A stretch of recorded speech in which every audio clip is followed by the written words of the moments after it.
In Arkansas, Republican Senator Tom Cotton, he's a member of the Select Committee on Intelligence. Senator, why don't you just weigh in on Jillian's report there? Well, I think these reports are very troubling, especially the CIA officer. Why does a CIA officer have a social media page expressing political opinions of any kind? The CIA and the intelligence world in general is not supposed to make policy, and to post a flag of or post a picture of a Palestinian flag waving the day the Israeli Defense Forces goes into Gaza is not some innocent expression of sympathy with the Palestinian people. I mean, it's obviously expressing hope for their victory over the Israeli Defense Forces. It'd be akin, I would say, to having an intelligence officer in our Department of War on December 8th, 1941, posting someone waving an imperial Japanese flag or a Nazi German flag after those countries had declared war on us, and vice versa. So these people should be, at a minimum, suspended and have their security clearances suspended until an investigation can decide exactly what should be done with them. But to the degree that the agency had to remind staff then that it violates agency policy to post personal positions on social media, I mean, should we have senior officials, senior officers in the CIA that need to be reminded of that, Senator?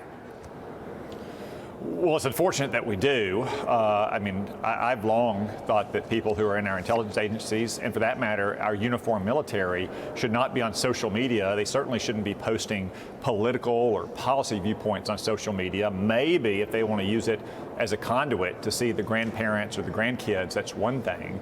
But to have intelligence officers and military officers on social media expressing political and policy views, in my opinion, that runs contrary to their commitment to give nonpartisan, unbiased viewpoints and assessments to the policymakers, the people who are elected to make those decisions for the people of the United States.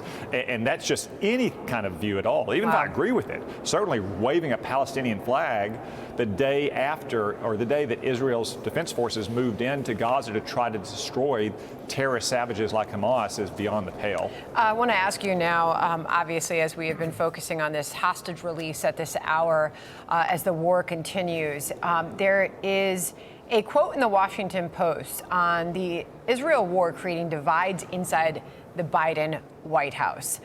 With this headline, White House grapples with internal divisions on Israel-Gaza. Senator, it reads, quote, the Israel-Gaza war has roiled the administration more than any other issue in Biden's first 3 years in office.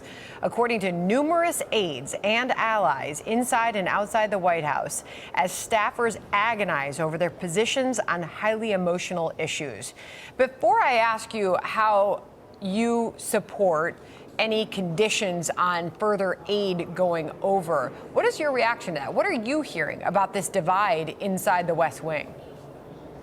Well, I think it's appalling that Democratic senators like Bernie Sanders are calling for conditions on our aid to Israel, as if Israel is some third world despotism abusing its own people. Israel is an elected democratic society that suffered the most savage attack against Jews since the Holocaust.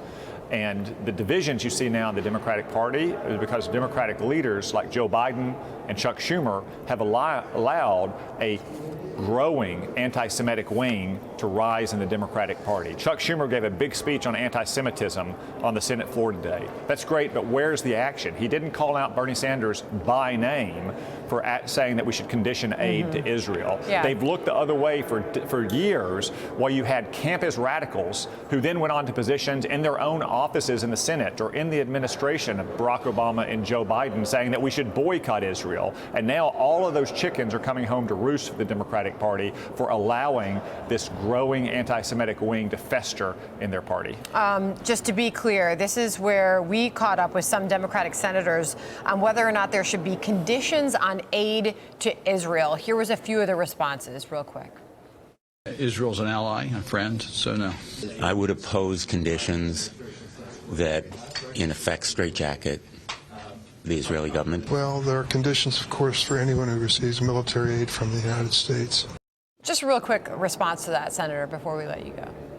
Well, I'm pleased to hear some Democratic senators saying that we shouldn't condition aid to Israel as if it's a third world despotism. But more of them need to push back firmly against their actual colleagues. This is not some idea of campus radicals or intellectuals. It's their colleagues, people like Bernie Sanders. And they need to say that we should move on to pass the Israel aid bill that is on the Senate floor, that has already passed the House of Representatives, yet Chuck Schumer and every single Democrat voted not to send it to President Biden just 2 weeks ago. Senator, appreciate you coming on today. Thank you so much. Hey, Sean Hannity here. Hey, click here to subscribe to Fox News YouTube page and catch our hottest interviews and most compelling analysis. You will not get it anywhere else.